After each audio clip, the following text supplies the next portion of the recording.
Mis padres vendieron el auto antiguo que mi abuelo me había regalado antes de morir, diciendo que era mejor invertir en mi hermana. Años después, cuando llegaron caminando a rogarme dinero, les señalé mi auto nuevo y les dije que no tenía dinero por esa compra.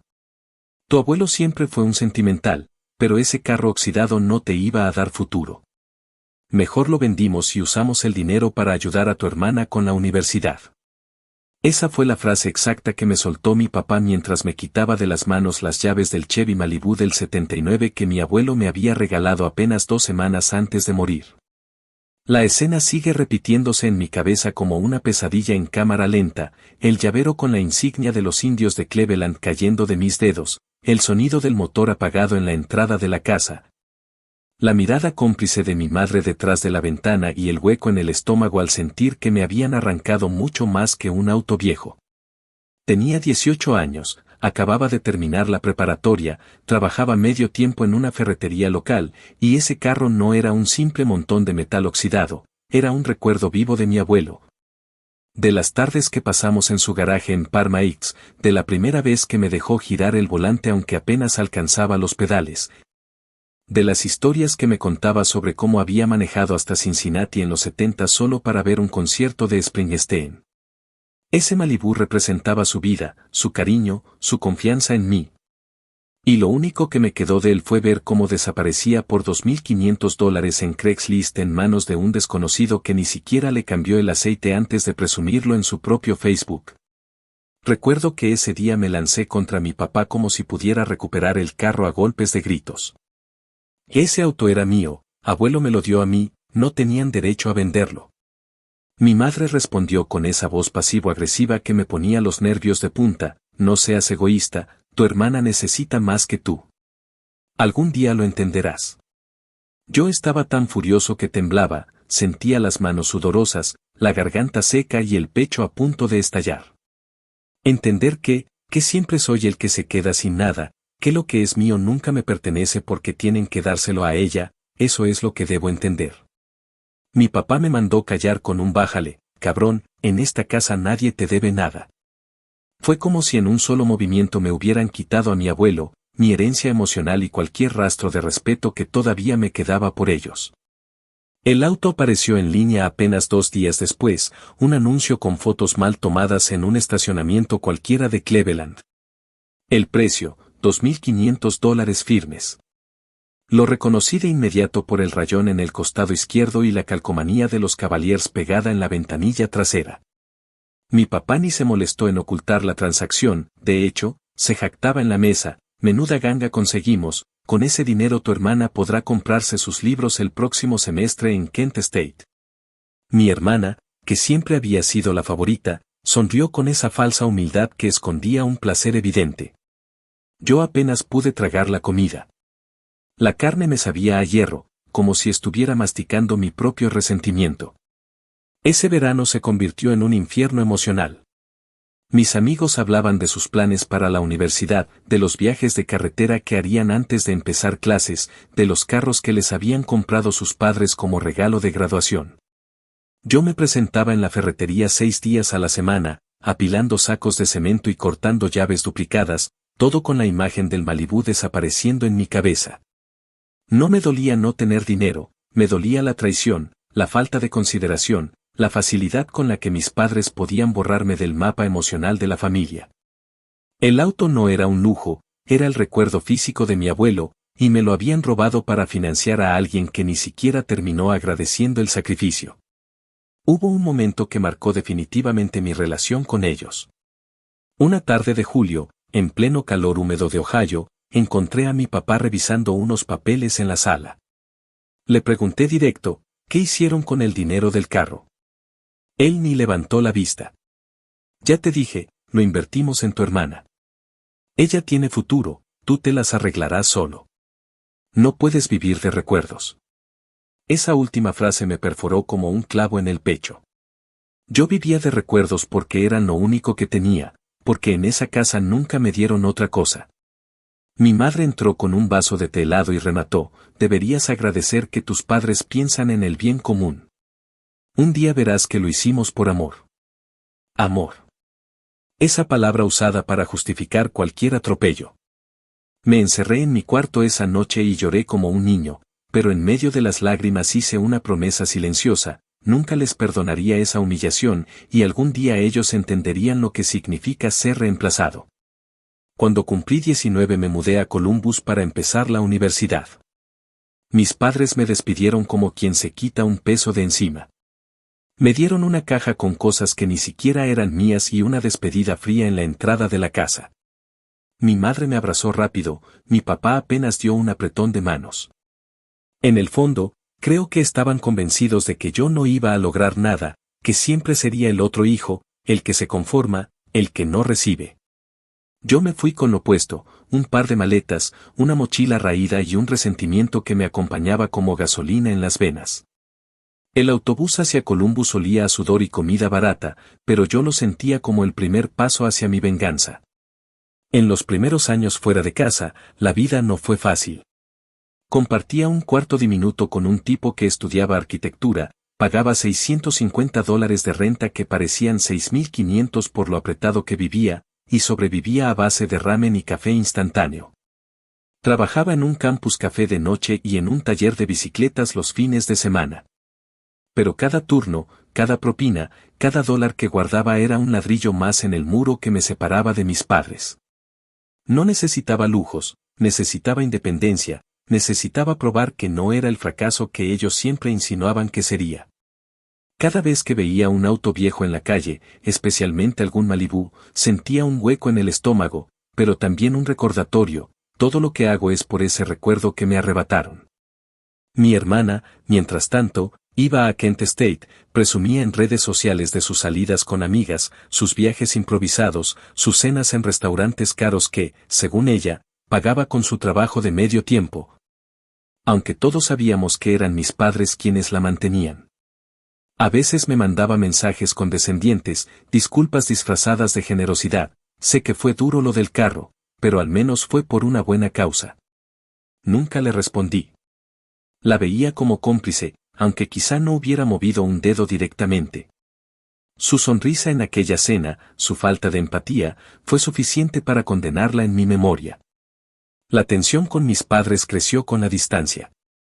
Llamadas esporádicas donde ellos solo hablaban de mi hermana, de sus logros académicos, de lo orgullosos que estaban de ella. Cuando me preguntaban por mí, era más por protocolo que por interés real. ¿Y tú, sigues en lo tuyo? Eso era todo. Nunca preguntaban si necesitaba algo, nunca mostraban curiosidad por mis planes. Era como si me hubieran reducido a un fantasma, a un segundo plano en su propia familia. Y yo, en silencio, alimentaba mi rabia como quien guarda leña para un fuego futuro. Hubo un invierno particularmente duro en Columbus, cuando la calefacción del departamento se descompuso y tuve que dormir con 2 chamarras puestas y calcetas mojadas que tardaban días en secarse. Recuerdo mirar por la ventana, ver la nieve caer sobre la calle vacía y pensar en el Malibú. Me imaginaba el volante frío en mis manos, el asiento rasgado bajo mis piernas, y sentía que mi abuelo estaba conmigo, que su recuerdo me mantenía caliente en medio del hielo. Esa fue la primera vez que pensé que la venganza no iba a ser algo planeado, sino algo natural, inevitable. Tarde o temprano, la vida iba a darme la oportunidad de cobrarme lo que me habían hecho. En primavera recibí una carta de mi hermana. Era larga, escrita a mano, y decía entre otras cosas: sé que sigues molesto por lo del carro, pero en serio, fue lo mejor. Yo estoy aprovechando cada oportunidad gracias a ese dinero. Espero que algún día lo entiendas y podamos volver a ser cercanos. Leí la carta 3 veces, buscando alguna señal de arrepentimiento genuino, pero no había nada. Era pura justificación, puro egoísmo disfrazado de disculpa. La rompí en pedazos y la tiré al bote de basura del café donde trabajaba. Me prometí que nunca iba a darles el gusto de una reconciliación barata. La universidad avanzó, conseguí becas, trabajé sin descanso y poco a poco construí un camino propio.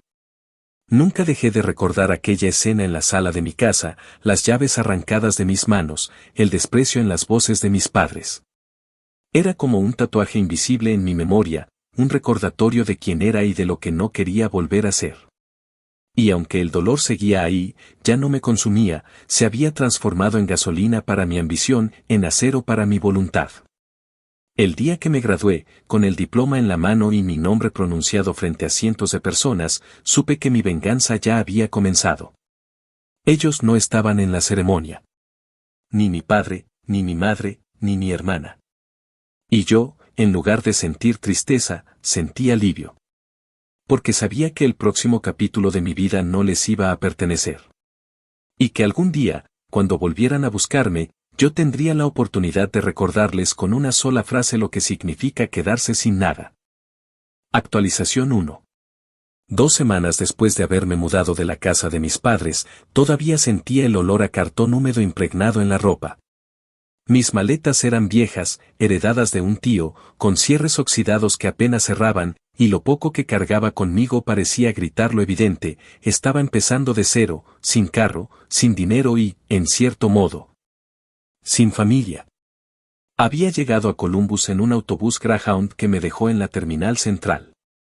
El viaje de 2 horas desde Cleveland se me hizo eterno porque todo el tiempo estuve mirando por la ventana, repasando una y otra vez la escena en la que mi padre me arrebataba las llaves del Malibú. Esa imagen me acompañaba como si fuera un tatuaje en los párpados, cada vez que cerraba los ojos lo veía. Me dije que era mejor que así fuera, porque de esa rabia nacía la energía que me mantenía en pie. El cuarto que encontré era un espacio reducido en una casa compartida con otros 3 estudiantes. El alquiler era de $650 al mes, y para mí esa cifra parecía una montaña imposible de escalar. El cuarto tenía una cama individual con un colchón hundido, una ventana que daba a la calle principal y una lámpara que parpadeaba como si estuviera burlándose de mí. Compartíamos baño, cocina y hasta los platos, que nunca estaban limpios cuando me tocaba usarlos. El tipo con el que dormía pared con pared era estudiante de arquitectura y roncaba como si un tren pasara cada noche por el pasillo. Aún así, no me quejaba. Era la primera vez que me sentía libre, aunque esa libertad supiera a sopa instantánea y a cuentas de electricidad que se acumulaban sobre la mesa. Para sobrevivir tomé un empleo nocturno en un café cerca del campus y los fines de semana trabajaba en un taller de bicicletas. El café olía siempre a café quemado y pan dulce viejo, y el dueño, un tipo flaco con bigote descuidado, repetía cada noche que los clientes eran la prioridad, aunque nunca nos pagaba a tiempo. Me daban $8 la hora más algunas propinas miserables que rara vez superaban los $3 por turno. El taller de bicicletas no era mejor, me pasaba horas parchando llantas, ajustando frenos oxidados y escuchando a ciclistas que presumían de sus rutas largas por la ciudad. Ganaba lo suficiente para cubrir la renta y algo de comida, pero no había margen para lujos ni para pensar en ahorrar. A veces me quedaba con hambre y disimulaba bebiendo más café. Sin embargo, en ningún momento me arrepentí de haberme ido. Prefería la incomodidad de ese cuarto con olor a humedad antes que seguir viviendo en una casa donde me habían robado lo único que realmente me importaba. 2 semanas después de instalado, recibí un correo electrónico de mi hermana. El asunto decía: perdón. Abrí el mensaje con una mezcla de curiosidad y rabia. El texto era corto: sé que lo del carro fue duro para ti. Mamá y papá lo hicieron pensando en el futuro de todos. Yo no pedí que lo vendieran, pero al menos fue por una buena causa. Espero que puedas entenderlo algún día. Te quiero. Cerré la laptop de golpe y me quedé mirando el techo. ¿Perdón? Ni una sola palabra de reconocimiento por haberme dejado sin nada.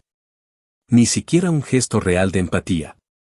Solo un intento de justificar lo injustificable. Sentí que me hervía la sangre. Que se vaya al carajo, murmuré en voz baja. No respondí al correo. No iba a regalarle ni una sola línea de mi tiempo. Las primeras semanas en Columbus fueron duras porque no conocía a nadie. Caminaba mucho, a veces más de 3 millas para ahorrar el dinero del bus, y el clima primaveral me pegaba con lluvias inesperadas que dejaban mi ropa empapada durante horas. Llevaba mis zapatos viejos, gastados en las suelas, y cada charco parecía burlarse de mí. Pero con cada paso, con cada turno nocturno y con cada madrugada de cansancio acumulado, sentía que me alejaba más de mis padres y de esa traición. Era como si cada milla recorrida fuera un ladrillo en el muro que estaba construyendo entre mi vida y la de ellos. A mediados de la tercera semana recibí una llamada de mi madre.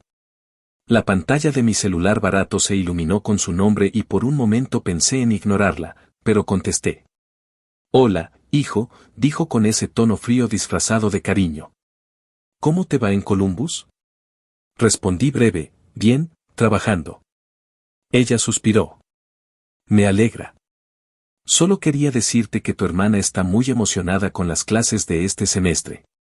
Dice que los libros son caros, pero que gracias al dinero que conseguimos no tendrá problema. Se me hizo un nudo en la garganta. Esa llamada no era para saber de mí. Era para recordarme una vez más lo que habían hecho con mi carro. Me alegro por ella, respondí seco. Antes de colgar, mi madre añadió, no guardes rencor, lo hicimos pensando en lo mejor. Colgué sin despedirme. Esa noche trabajé en el café con tanta rabia que casi rompo una máquina de espresso. En los días siguientes, empecé a notar cómo el resentimiento se transformaba en combustible. Mientras algunos de mis compañeros de cuarto se quejaban de lo caro que era comer fuera o de lo pesado que resultaba estudiar, yo me repetía que todo eso era nada comparado con lo que yo sentía. La rabia se convirtió en disciplina. Llegaba a clase puntual, hacía mis tareas a conciencia, trabajaba sin rechistar y guardaba cada centavo que podía. Me juré que no iba a fallar, que no iba a darles a mis padres la satisfacción de decir te lo dijimos. Si tenía que sobrevivir a base de arroz y frijoles enlatados, lo haría. Pero no volvería a ser el hijo olvidado que ellos moldearon a su conveniencia. Hubo noches en las que el silencio del cuarto compartido era tan pesado que me ponía a escribir en un cuaderno viejo. Escribía cartas que nunca enviaba a mis padres. Algunas comenzaban con insultos, otras con frases de dolor, todas terminaban igual, algún día me las voy a cobrar. Esa frase se volvió un mantra, una oración oscura que me mantenía en pie cuando todo parecía derrumbarse. No sabía cómo ni cuándo, pero estaba seguro de que la vida me iba a dar la oportunidad de equilibrar la balanza. La soledad era dura, pero también liberadora. No tenía a nadie que me dijera qué hacer, no tenía que escuchar sermones sobre lo que era mejor para la familia, no tenía que compartir mis logros con alguien que siempre los minimizaba. Por primera vez, mi vida me pertenecía por completo, aunque estuviera sostenida con trabajos mal pagados y noches de insomnio. La libertad tenía un costo, pero era un precio que estaba dispuesto a pagar una y otra vez. Recuerdo una tarde lluviosa en la que volví del taller de bicicletas empapado, con las manos llenas de grasa y los bolsillos vacíos. Pasé frente a un lote de autos usados y me quedé mirando un Buick viejo, oxidado en las orillas pero todavía en pie. Me quedé ahí varios minutos, bajo la lluvia, imaginando que era el Malibú. Sentí un nudo en la garganta y me prometí que un día tendría un carro que valiera más que cualquier sacrificio maldito que mis padres creyeron que hacían. Ese pensamiento me sostuvo el resto de la semana. Así pasaron esos primeros 14 días. Entre café rancio, bicicletas oxidadas, cuartos compartidos y caminatas bajo la lluvia, construí las bases de lo que iba a ser mi vida lejos de ellos. Y aunque me dolía la soledad, cada día me recordaba que ya no era el hijo al que podían robarle su herencia con una sonrisa hipócrita. Era alguien distinto, alguien que estaba dispuesto a sufrir ahora para cobrar después. El odio no me paralizaba, me impulsaba. Y aunque todavía no tenía claro cómo sería mi venganza, ya sabía que tarde o temprano el momento iba a llegar. Actualización 2. 3 años después de haberme mudado de la casa de mis padres, todavía podía recordar con claridad el momento en que mi papá me arrancó las llaves del Malibú de las manos. Esa imagen seguía persiguiéndome como si hubiera ocurrido el día anterior, pero lo que había cambiado era mi posición en la vida. Ya no era el muchacho flaco que trabajaba en una ferretería por $8 la hora y dormía en un colchón hundido en un cuarto compartido. Ahora tenía un título universitario en ingeniería mecánica colgado en la pared de mi departamento en Detroit, y un trabajo en una planta automotriz que me pagaba un salario inicial de $62,000 al año. No era una fortuna, pero después de años de contar monedas para comprar ramen y caminar bajo la lluvia porque no tenía para el bus, esa cifra sonaba como un triunfo. Mi mudanza a Detroit fue un cambio radical. La ciudad tenía un aire áspero, mezcla de fábricas en decadencia, barrios que parecían atrapados en los 80 y avenidas largas llenas de baches. El invierno era brutal, con temperaturas que se hundían bajo cero y nieve que se acumulaba como montañas en las esquinas. Pero a pesar del frío y de los paisajes grises, yo me sentía como si hubiera encontrado un nuevo hogar. Trabajar en la planta era duro, largas jornadas supervisando líneas de montaje, lidiando con jefes que parecían más robots que personas y soportando el ruido constante de maquinaria que nunca se detenía. Sin embargo, cada cheque de pago era un recordatorio de que estaba construyendo algo mío, lejos de las manos de mis padres y de las decisiones que tomaban a mi costa. Con mi primer par de cheques, decidí darme un gusto que parecía pequeño, pero para mí fue un símbolo de independencia, un Honda Accord usado de $7,500. No era un coche nuevo, ni llamativo, pero cuando lo vi en el lote de autos de segunda mano sentí que era un paso gigante. Recuerdo haber girado la llave y escuchar el motor encenderse. El sonido me estremeció. Era la primera vez desde que perdí el Malibú que sentía que volvía a tener control de algo que se movía sobre ruedas. Manejarlo de regreso a mi departamento fue como sacarme de encima una maldición. La calefacción funcionaba, las ventanas subían sin atorarse y el estéreo aún reproducía CDs, lo cual me parecía un lujo. Cada vez que me sentaba frente al volante, me repetía en silencio que algún día ese no sería solo un coche usado, sino el carro de mis sueños. Durante esos 3 años, la relación con mis padres apenas cambió. Me llamaban de vez en cuando, pero siempre para hablar de mi hermana. Ella seguía en Kent State, presumía de sus clases de psicología y de lo mucho que le gustaba la vida universitaria. En cada llamada, mi madre decía con orgullo, tu hermana está aprovechando la oportunidad que le dimos. Es tan aplicada. Como si quisieran restregarme en la cara que el sacrificio del Malibú había valido la pena. Yo escuchaba en silencio, sin interrumpir, y cuando llegaba el momento en que me preguntaban, ¿y tú cómo vas?, respondía con monosílabos. Bien. Trabajo. Todo tranquilo. Nunca entraban en detalles, nunca mostraban interés genuino en mi vida. Era evidente que yo no era el hijo que llenaba de orgullo la sala de su casa.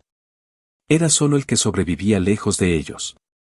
Un verano, en una visita a Cleveland por el cumpleaños de un primo, volví a verlos en persona. La reunión fue en un jardín trasero, con hamburguesas en la parrilla y cervezas baratas en la mesa. Apenas crucé la puerta, mi papá me dio una palmada en el hombro y dijo, mira a tu primo, él sí ayuda a su familia. Lo dijo frente a varios tíos, como si quisiera que todos escucharan. No me sorprendió, pero igual sentí el golpe en el estómago. Lo miré fijo, sin sonreír, y respondí, yo también me ayudo a mí mismo. No todos tienen que cargar con otros. La conversación se congeló por unos segundos, y luego alguien cambió el tema. Esa noche, manejando de regreso a Detroit en mi Accord, pensé que no importaba cuántos años pasaran, para ellos siempre iba a ser el hijo que no estaba a la altura. Pero lo que no sabían era que esa distancia me daba más fuerza que nunca. El día a día en Detroit era monótono, pero también terapéutico. Me levantaba temprano, tomaba café instantáneo y conducía a la planta mientras la ciudad despertaba. El trabajo era repetitivo, pero cada vez que veía el cheque depositado en mi cuenta bancaria, sentía que la vida me estaba recompensando por aguantar. Empecé a ahorrar. No gastaba en salidas, no compraba ropa cara, no me dejaba llevar por la tentación de un televisor nuevo. Todo lo que podía, lo guardaba. Sabía que no podía comprar de inmediato el carro de mis sueños, pero estaba construyendo el camino. El Honda era el recordatorio constante de que no importaba dónde había comenzado, sino a dónde estaba llegando.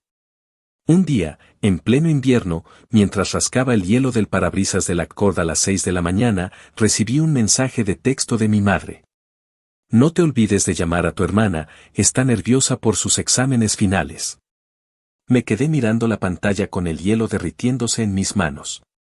Ni una sola vez me habían mandado un mensaje para preguntarme cómo iba yo en el trabajo, si necesitaba algo, si estaba bien en Detroit.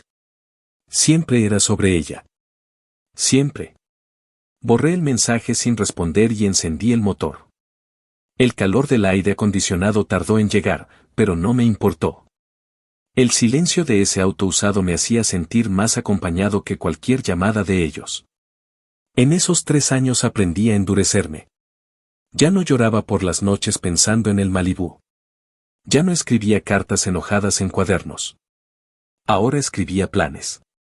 Hacía cuentas de cuánto necesitaba ahorrar, calculaba intereses de cuentas de ahorro, buscaba promociones en bancos que me dieran un poco más por mi dinero. No tenía idea de que me estaba preparando para algo más grande que un simple coche. Pero lo que sí sabía era que, cada día que pasaba, me alejaba más del hijo olvidado que fui y me acercaba al hombre que algún día les daría la espalda con la frente en alto. La venganza todavía no tenía forma concreta, pero el sentimiento estaba intacto. Cuando alguien en el trabajo me hablaba de sus padres orgullosos, sentía un pinchazo en el corazón. Cuando veía familias completas en restaurantes de Detroit, sonriendo mientras compartían una pizza, pensaba que yo nunca tendría eso. Pero al mismo tiempo, entendía que lo mío iba a ser distinto. No quería su amor de vuelta, no quería reconciliaciones falsas ni disculpas tardías. Quería que un día se vieran obligados a mirarme y reconocer, aunque fuera en silencio, que habían apostado todo a la persona equivocada. El Accord, con sus ruidos extraños y su olor a tapicería vieja, se convirtió en mi compañero de batalla. Lo manejaba bajo la nieve, bajo la lluvia, bajo el sol de verano, siempre con la misma idea: esto es solo el comienzo. Cada milla recorrida era una declaración silenciosa de independencia. Y cada vez que pasaba frente a un concesionario y veía un Dodge, un Chevy o cualquier carro nuevo reluciendo bajo las luces, me decía a mí mismo: algún día. Ese algún día era mi motor, y lo que mis padres no sabían era que la rueda ya había comenzado a girar. Actualización 3. 5 años después de haber dejado Cleveland atrás, me encontraba en un punto de mi vida en el que las piezas finalmente empezaban a encajar. Todavía cargaba conmigo la herida del Malibú vendido a mis espaldas, pero ya no era solo dolor o rabia, ahora se había convertido en una brújula que me guiaba cada día. Había aprendido a transformar la frustración en disciplina y el rencor en combustible. La planta en Detroit me había dado estabilidad, experiencia y, después de varias evaluaciones y horas extras interminables, un ascenso a supervisor de línea. Mi salario subió a $83,000 al año. No era riqueza, pero para alguien que había empezado contando monedas para pagar ramen y transporte, esa cifra significaba dignidad, independencia y, sobre todo, poder decidir mi propio camino sin pedir favores a nadie. Ese ascenso no llegó regalado. Había noches en las que me quedaba hasta la madrugada revisando reportes, corrigiendo errores de otros, asegurándome de que la producción no se detuviera. Hubo un invierno en el que la nieve caía tan fuerte que varios compañeros no pudieron llegar a tiempo, y yo terminé cubriendo 3 turnos seguidos sin dormir. Me arrastraba a casa, apenas podía quitarme las botas empapadas, pero me repetía que valía la pena. Cada sacrificio, cada dólar ahorrado, era un ladrillo más en la muralla que me protegía del desprecio de mis padres. Vivía en un apartamento pequeño en un edificio de ladrillo en las afueras de Detroit.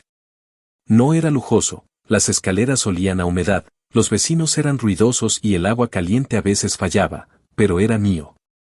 Pagaba puntualmente la renta, tenía un colchón de ahorros creciendo en el banco y por primera vez me permitía pequeños lujos: salir a comer un sábado, comprarme una chaqueta nueva para el invierno o invitar una ronda de cerveza sin calcular cuánto se quedaba mi cuenta en números rojos. Esos detalles, insignificantes para otros, para mí eran símbolos de que había salido del hoyo en el que me dejaron mis padres. La relación con ellos, sin embargo, no había cambiado en absoluto.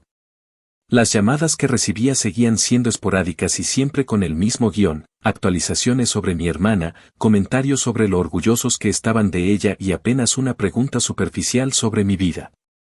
Un diciembre, acepté pasar Navidad en Cleveland por insistencia de un tío. Llegué a la casa de mis padres y el ambiente estaba tan helado como el clima afuera. Había luces en la fachada, olor a pavo horneado, risas de primos en el salón, pero yo me sentía como un invitado más. Durante la cena, mi papá, con una copa de vino en la mano, soltó la frase que marcó la noche: mira a tu primo, él sí ayuda a su familia. Lo dijo en voz alta, con esa intención de dejar claro que yo no estaba cumpliendo con lo que se esperaba de un buen hijo. No respondí de inmediato. Masticaba despacio, sintiendo el sabor amargo de la carne mezclado con el rencor acumulado. Luego lo miré directo a los ojos y dije, yo también me ayudo a mí mismo. No todos tenemos que cargar con otros. El silencio que siguió fue incómodo. Mi madre bajó la vista, mi hermana torció la boca en una sonrisa incómoda, y alguien cambió de tema para que la tensión no explotara. Pero en mi interior, esa respuesta fue un grito de independencia. No necesitaba su aprobación ni sus migajas de afecto. Lo único que quería era que supieran que yo no iba a cumplir el papel que habían escrito para mí. Ese invierno fue particularmente duro en Detroit. La nieve cubría las calles como una sábana interminable y las temperaturas caían por debajo de cero durante semanas. Una mañana, después de salir de un turno doble, pasé frente a un concesionario iluminado como si fuera un escenario. Entre todos los autos que brillaban bajo las luces artificiales, mis ojos se clavaron en un Dodge Charger 2020, color gris metálico, con líneas que parecían hechas para desafiar al tiempo. El precio estaba en el parabrisas, $31,000. Me quedé parado frente a él, con las botas llenas de nieve y las manos temblando por el frío, y sentí que era el momento. No era solo un carro, era una declaración. Una promesa cumplida. Firmar los papeles fue un proceso que hice con calma, consciente de cada número, de cada firma, de cada centavo que había ahorrado con sacrificio. Cuando finalmente me entregaron las llaves y me senté en el asiento del conductor, sentí una electricidad recorrerme el cuerpo. Giré la llave y el rugido del motor llenó el concesionario. No era el Malibú, nunca iba a hacerlo, pero en ese instante supe que mi abuelo estaría orgulloso de verme ahí, con un auto que nadie podía arrebatarme. Manejarlo por las calles nevadas de Detroit fue como renacer. El mundo afuera seguía siendo gris y frío, pero yo estaba en un espacio cálido, seguro, mío. Conducir ese Charger se volvió un ritual de sanación. Cada vez que el motor rugía bajo mis pies, sentía que estaba gritando por mí, que estaba reclamando el lugar que siempre me negaron en mi propia familia. Lo lavaba los domingos aunque el invierno lo ensuciara al día siguiente, lo estacionaba donde pudiera verlo desde mi ventana y lo cuidaba como si fuera un tesoro. No era vanidad, era justicia. Cada milla que recorría era una victoria contra las palabras de mi padre, contra la indiferencia de mi madre y contra la complicidad de mi hermana. Pero mientras yo construía mi camino, la vida empezó a mostrarme señales de que el sacrificio de mis padres no había dado los frutos que ellos esperaban. Mi hermana, la gran promesa de la familia, había abandonado la universidad después de 2 años. Al parecer, las clases no eran lo suyo y los trabajos temporales eran la única forma en que se mantenía ocupada. Lo supe por un tío durante un cumpleaños. Él lo contó como un chisme más, pero para mí fue una revelación. Toda esa supuesta inversión que justificó el robo de mi carro había terminado en nada. Y aunque no lo celebré en voz alta, dentro de mí sentí un peso menos. Era como si la vida me estuviera confirmando que tenía razón desde el principio. No busqué a mis padres ni a mi hermana después de enterarme. No llamé para preguntar, no ofrecí ayuda, no mostré interés. No era crueldad gratuita, era autodefensa. Sabía que si me acercaba, volverían a tratar de usarme, de manipularme, de hacerme sentir que les debía algo. Preferí mantener la distancia y concentrarme en mi propio crecimiento. En mi cuenta de ahorros, en mi trabajo, en mi auto, en mi futuro. Hubo una noche, manejando de regreso a casa después de un turno largo, en la que pensé en todo lo que había pasado desde que salí de Cleveland. Recordé el cuarto compartido en Columbus, las caminatas bajo la lluvia, las llamadas frías de mis padres, las cartas condescendientes de mi hermana. Y luego miré alrededor, el Charger rugiendo bajo mis manos, el salario depositado en mi cuenta, la vida que había construido a base de esfuerzo. Sonreí por primera vez en mucho tiempo. No porque todo fuera perfecto, sino porque sabía que la venganza no iba a llegar de un plan elaborado, sino de la simple verdad, mientras ellos se hundían en sus propias decisiones, yo estaba levantando un futuro sólido. Ese fue el cierre de mi 5º año lejos de ellos. No era el final de la historia, pero sí un capítulo crucial. Tenía el auto de mis sueños, un trabajo estable y un camino claro. Y aunque todavía no los había enfrentado directamente, sabía que el momento se acercaba. Porque tarde o temprano, el destino iba a ponerlos frente a mí de nuevo. Y cuando eso pasara, yo ya no sería el hijo al que podían robarle lo que quisiera. Sería el hombre que les mostraría, con una sola mirada y sin levantar la voz, que habían apostado al caballo equivocado. Actualización 4. 7 años después de haber salido de la casa de mis padres, la vida me había dado señales claras de que el tiempo hace justicia a su manera. Lo que en su momento fue un despojo brutal, el día que vendieron el Malibú que mi abuelo me dejó, se había convertido en una herida que me empujó hacia adelante. Ya no era el muchacho con la garganta hecha un nudo, sino un hombre con un trabajo consolidado, un auto que representaba independencia y un camino trazado a base de sacrificios. Y mientras yo seguía creciendo, mi familia se iba desmoronando poco a poco. La noticia me llegó en un cumpleaños de un primo, en un salón alquilado en las afueras de Cleveland. Había mesas de plástico, un DJ barato poniendo música de los 80 y niños corriendo con globos. Entre cerveza y conversaciones sin importancia, un tío se me acercó con ese tono de chisme disfrazado de confidencia. ¿Supiste lo de tu hermana? Negué con la cabeza. Él sonrió con ironía. Dejó la universidad hace 2 años. Nunca se graduó. Ahora anda con trabajos temporales, todavía vive con tus papás. Y ellos están hasta el cuello de deudas. Médicas, tarjetas, la hipoteca. Todo. Me quedé en silencio, con la botella fría en la mano, mirando cómo la espuma se deslizaba por el vidrio. No dije nada, pero por dentro sentí algo parecido a satisfacción. No alegría por su desgracia, sino la confirmación de que la vida tiene un modo extraño de equilibrar las cuentas. Cuando salí de esa fiesta y manejé de regreso a Detroit en mi Charger, pensé en la ironía. Mis padres habían vendido mi herencia emocional para invertir en el futuro de mi hermana. Ese futuro se había derrumbado como una casa mal construida. Y ahora eran ellos los que arrastraban cadenas de deudas mientras yo, el hijo egoísta que nunca ayudaba, manejaba un auto pagado con mi propio esfuerzo.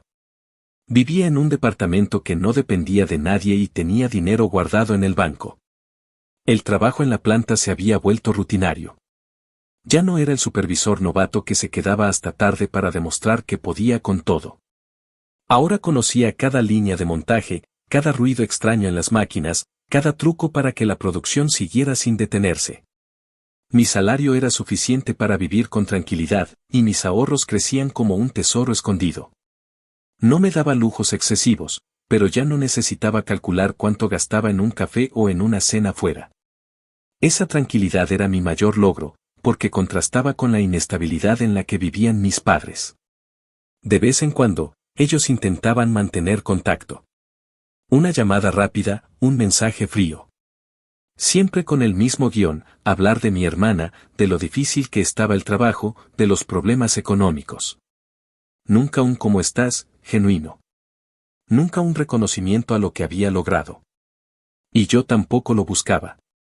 Escuchaba en silencio, respondía con frases cortas y colgaba. No había nada que rescatar de esa relación. Me habían dejado claro que yo era prescindible en su familia, y yo había aprendido a vivir sin ellos. Una tarde de otoño, mientras lavaba el Charger en el estacionamiento del edificio, recordé la última Navidad que había pasado en su casa. Recordé a mi padre señalándome frente a todos y diciendo, mira tu primo, él sí ayuda a su familia.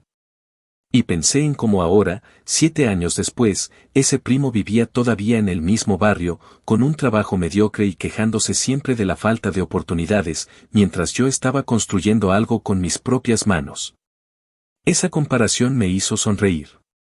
No porque me creyera mejor que nadie, sino porque entendí que mis padres habían apostado mal desde el principio. El aislamiento voluntario que mantenía con ellos me daba paz. Mis domingos eran míos. Levantarme tarde, preparar café fuerte, salir a manejar sin rumbo por las carreteras de Michigan, sentir el rugido del motor bajo mis pies y la música a todo volumen. Era un contraste brutal con lo que había vivido en la casa de mis padres, donde cada decisión pasaba por el filtro del bien común que en realidad siempre significaba sacrificarme a mí. Ahora podía decidir qué comer, qué comprar, a dónde ir, y todo con la certeza de que no le debía nada a nadie. Sin embargo, esa distancia no me hacía indiferente. Había noches en las que pensaba en ellos, en cómo sería envejecer cargando deudas, en cómo se sentiría mi hermana sabiendo que toda la inversión que hicieron en ella había terminado en nada. No sentía lástima, pero sí una especie de anticipación. Sabía que tarde o temprano iban a aparecer en mi puerta, buscando ayuda, intentando apelar a un lazo familiar que ellos mismos habían roto. Y yo me preparaba mentalmente para ese momento. No con discursos elaborados ni con planes de humillación pública, sino con la calma de alguien que sabe que la venganza se sirve sola, fría y en silencio. En el trabajo, a veces mis compañeros hablaban de cómo ayudaban a sus padres, de cómo enviaban dinero cada mes o los llevaban de viaje. Yo escuchaba sin comentar, porque no había manera de explicar mi historia sin sonar como el villano. Pero por dentro, cada conversación reforzaba mi decisión. Yo no iba a sacrificar lo que había construido para salvar a quienes me habían dejado tirado cuando más necesitaba apoyo. Ese 7º año lejos de Cleveland cerró con un invierno crudo, las calles cubiertas de nieve y el aire helado cortándome la cara cada vez que salía a trabajar. Una noche, después de un turno especialmente pesado, estacioné el Charger frente a mi edificio, apagué el motor y me quedé sentado en silencio. Pensé en mi abuelo, en cómo me habría visto ahora. No con el Malibú que me regaló, pero con un auto que representaba todo lo que había aprendido desde que me lo arrebataron. Pensé en mis padres, en su casa llena de facturas impagas, en mi hermana dando vueltas en trabajo sin futuro, y supe que la rueda estaba girando a mi favor. No había llegado el momento de la confrontación final, pero estaba cerca. Lo presentía en el aire frío, en las llamadas cada vez más desesperadas, en los rumores que escuchaba en reuniones familiares. Sabía que un día tocarían mi puerta, y yo estaría listo. No para gritar, no para vengarme con palabras, sino para mostrarles con hechos que el hijo olvidado, el que nunca fue suficiente, había logrado todo lo que ellos creían imposible. Y que en su miseria encontrarían el espejo de sus decisiones. Ese fue el cierre de mi 7º año. Un año en el que la vida me confirmó que la paciencia es la mejor arma. Yo seguía firme, creciendo, avanzando, mientras ellos se hundían en las consecuencias de sus propios actos. Y lo único que me quedaba por hacer era esperar. Porque sabía que la escena que había imaginado tantas veces, ellos llegando a mí, pidiéndome lo que me negaron, estaba a punto de convertirse en realidad. Actualización final. 10 años después de haber salido de la casa de mis padres, la vida me llevó exactamente al punto que siempre supe que llegaría. No porque lo hubiera planeado con cada detalle, sino porque el tiempo se encarga de poner a cada quien en su lugar. Mientras yo construía mi vida a base de disciplina y sacrificios, ellos se fueron enredando en sus propias decisiones hasta que no les quedó otra salida más que hacer lo que juraban jamás hacer, venir a mí, el hijo olvidado. A pedirme ayuda. Era pleno verano en Detroit, uno de esos días en los que el calor parece derretir el pavimento y el aire vibra como un espejismo. Estaba en el estacionamiento del edificio lavando mi Dodge Charger, ese auto que se había convertido en mi bandera de independencia. El sol pegaba fuerte sobre el capó metálico, el agua corría formando charcos que brillaban como espejos y yo disfrutaba del momento como un ritual de domingo. La música sonaba en el estéreo portátil, tenía una cerveza fría a un lado y, por primera vez en mucho tiempo, sentía paz absoluta. Fue entonces cuando los vi. Venían caminando desde la esquina, lentos, arrastrando los pies, sudados como si hubieran recorrido millas bajo el sol. Eran mis padres. Reconocí la figura encorvada de mi padre y la forma en que mi madre intentaba mantener la dignidad en la postura aunque el calor le hubiera empapado la blusa. Los observé acercarse y, por un instante, sentí que estaba viendo una escena de teatro. El telón se abría después de una década y los actores entraban al escenario en el papel que la vida les había asignado. «Hola, hijo», dijo mi madre con una sonrisa cansada. Su voz sonaba quebrada, como si estuviera usando las últimas reservas de energía para sonar amable. Mi padre, en cambio, fue directo, casi brusco: «Necesitamos hablar contigo». Dejé la esponja en el balde de agua jabonosa y me quedé mirándolos en silencio. No los había visto en años, y sin embargo, el resentimiento estaba ahí, intacto, como si no hubiera pasado un solo día desde que me arrebataron el Malibú. Se sentaron en el borde de la banqueta, jadeando por el calor. Mi madre fue la primera en hablar. Estamos pasando por un momento difícil. Tu papá tuvo unos gastos médicos, la casa está en riesgo, las tarjetas, todo se ha acumulado. Pensamos que, tal vez podrías ayudarnos un poco. Sentí que una parte de mí se reía por dentro. No de burla cruel, sino de la ironía. Aquellos que me habían dicho que el Malibú era mejor invertirlo en mi hermana, aquellos que me habían señalado como egoísta por no sacrificarme por la familia, ahora estaban frente a mí, rogándome exactamente lo que me negaron. Mi padre, quizás notando mi silencio, añadió, sabemos que ahora te va bien. No seas rencoroso. Somos tu familia. Esa última frase me atravesó como un puñal. Familia. La misma palabra que usaron una y otra vez para justificar cada humillación, cada decisión tomada sin pensar en mí, cada sacrificio impuesto a la fuerza. Ahora esa palabra era su única moneda de cambio. Respiré hondo, miré el auto brillante detrás de mí y sentí que había llegado el momento que había esperado durante 10 años. Lo siento, dije con calma, sin levantar la voz. No tengo dinero. Todo se me fue en esta compra. Señalé el Charger con un gesto simple, casi casual. El silencio que siguió fue tan pesado que parecía hundir el aire alrededor.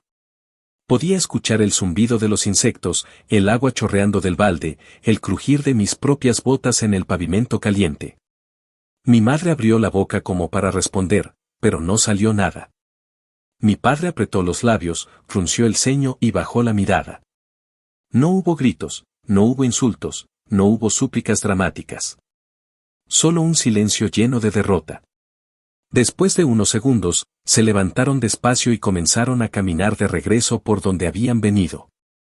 Sus siluetas se fueron alejando bajo el sol implacable, cada paso más pequeño, más frágil, más insignificante.